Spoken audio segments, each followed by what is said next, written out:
Hi, hello. Welcome back to my channel. I'm Len. If you are new here, hi. I hope you'll stick around for today's bookish content. It's been quite a while since I have given YouTube an update on my physical TBR.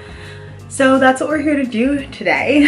I pulled some books from my bookshelf and I've made some plans regarding my summer reading. This is going to be a summer TBR because as a teacher, summer is just this empty void of space in my mind where I kind of tend to lose track of days. And so I'm seeing it as one big moment of time where I'm able to ideally read a longer series that I've been putting off for quite a while. So I'll talk about that in a minute. I pulled 6 physical books and have my Kindle that has 2 books on it that I would like to get to. So let's just not delay and let's just get into it. The first 2 books, I'm gonna get the boring ones out of the way. My goal for before I turn 30, I made a 30 before 30 list, and one of my goals was to read or reread all of the financial books on my physical bookshelf. So I pulled 2 that are part of a duology, I guess that's what you would call it, even if it's a financial book. And it is the Baroque Millennial books by Erin Lowry. I have read Baroque Millennial, the first book that she came out with, so this will be a reread for me. But I have not read her second book, Baroque Millennial Takes on Investing, and I do enjoy investing. I have a couple of investment accounts, so I'm just looking to get a little bit more literate on the matter and feel a little more comfortable with what I'm doing with my accounts and things like that, since I try to be pretty hands-on with them. So these are 2 financial books I'm looking to tackle this summer. I remember flying through this one at first. I feel like this is going to be kind of a skim for me, but I'd like to do some highlighting in it. I don't usually mark up books, but I feel like the financial ones are ones I'm going to want to just mark it up so that I have good notes. So that'll be my goal for the first one. And the second one, again, I will mark it up, but also just to gain more information and knowledge on the matter. So that's the first 2 books on my TBR. Now we can get into the more fun books. Ali Hazelwood is one of my favorite authors if you are not familiar.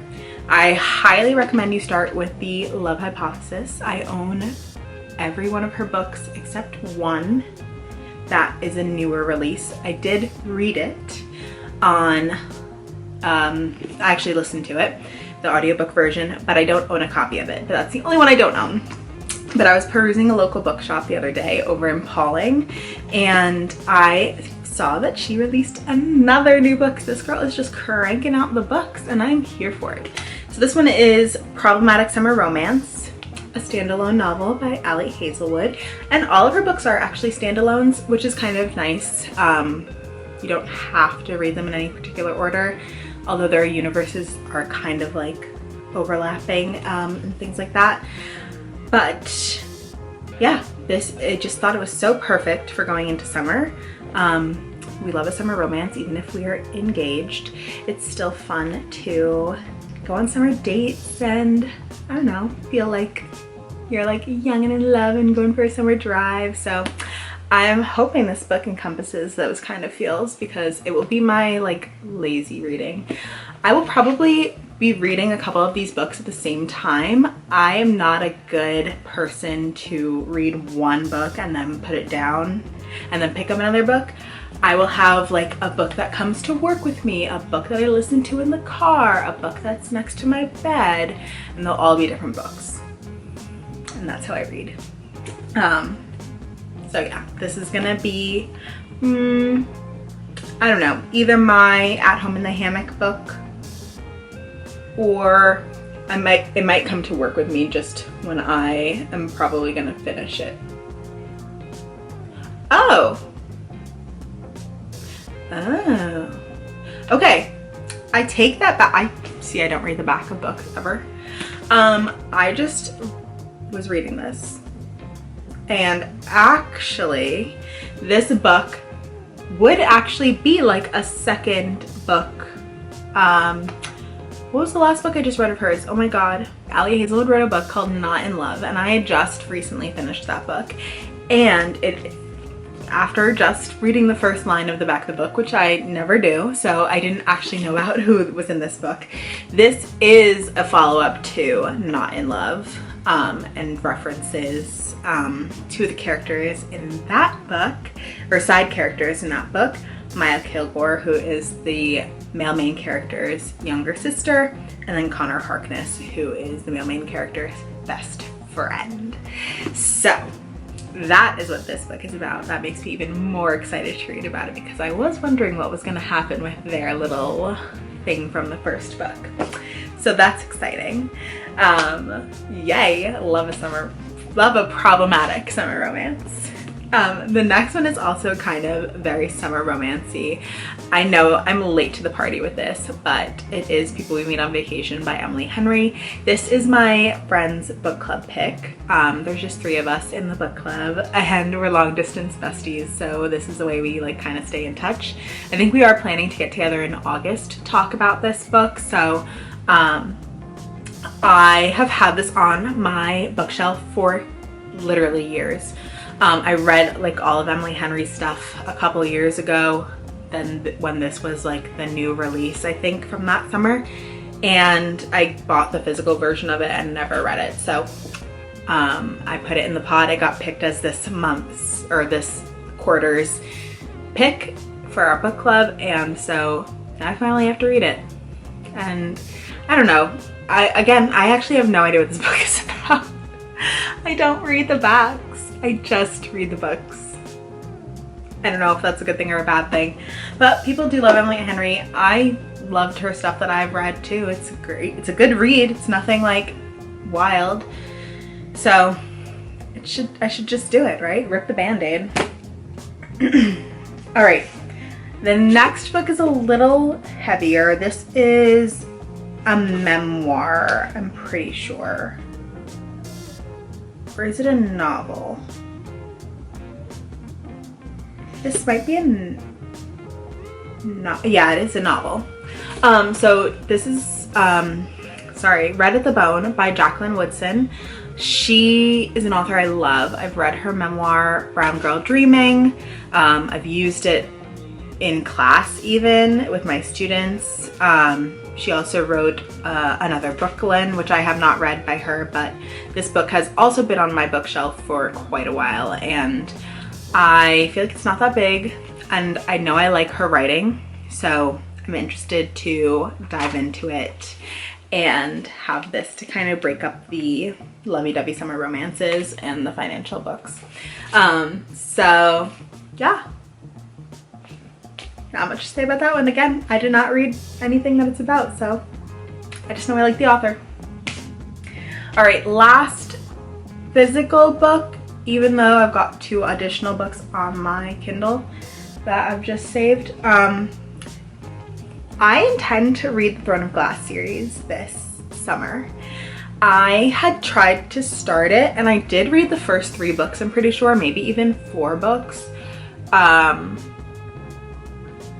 In the winter, this winter, and it like all went out of my head. So I need to reread it, and I need to just have this be the only like fantasy that I'm reading at that time, so that I can focus on the characters, because that was a flaw in what was happening. Was I was reading this, but I was also reading like another fantasy. I don't remember what. I think I had a couple of standalones or first in a series again, and things were just getting all mixed up in my head. So I bought the physical book at the Strand. I think this is a used copy, I'm not even sure. But, and my goal is to restart this summer, and ideally work my way through the whole series this summer without interruption or distraction, too much distraction. As you can see, this is the only like fantasy book in my pile. So I'm hoping that helps me with like retaining what I'm reading about when it comes to this, because I don't think you can mix up this and this. These are two very different things. I'm also already familiar with these characters, so hopefully I don't mix it up. But yeah, I know I loved it. Again, this is a reread. I remember feeling like I enjoyed this book, and I just feel like rereading it is going to help me have a deeper understanding of the characters the second time I'm trying to go into it. So I'm really excited to get into this, and I think I have the right order, but if you have an opinion on the order in which these books should be read, please do comment them below, because people have opinions and I'm here for that. I'm interested in hearing your opinions, so please share your opinions with me. All right, last two books are on my Kindle. So these have been on my Kindle for quite a while. So I'm just looking to, again, get them out of my way. So the first book is Here for the Cake by Jennifer Milliken. I think I remember the premise of this book, which is like the guy pretends to be her new boyfriend to her ex-boyfriend's wedding, like something like that. I don't know. It seemed cute. I obviously got it because it's on my Kindle already, ready for me to read. I only got 3 pages in, so I just backed up to the beginning and we're gonna try it again.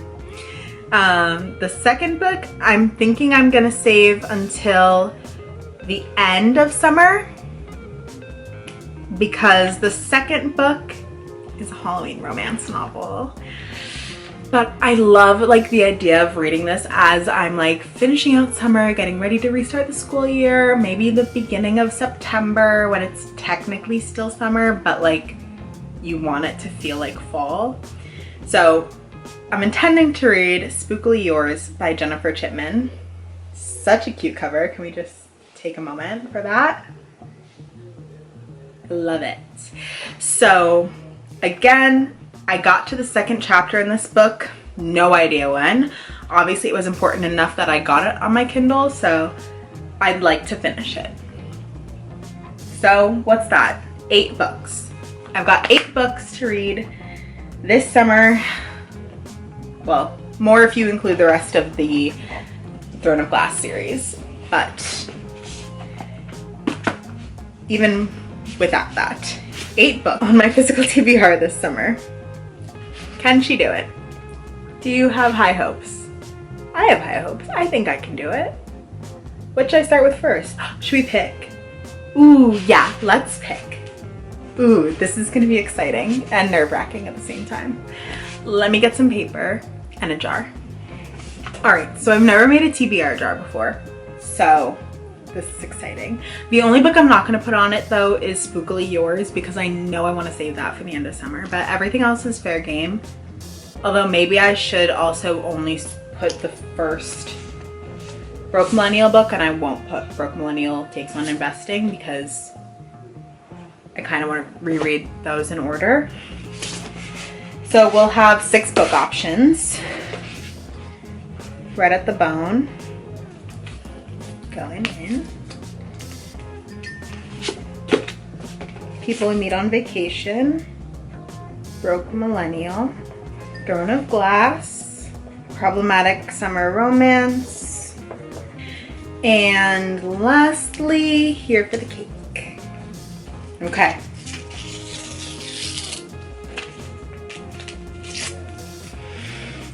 I've never made a TBR jar before.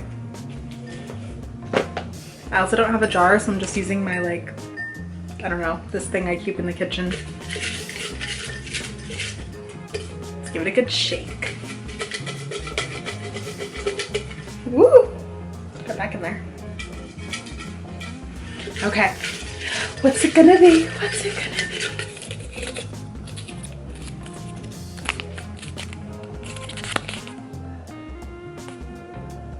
Broke Millennial. All right. Let's pick a second one, since I like to do multiple reading at the same time.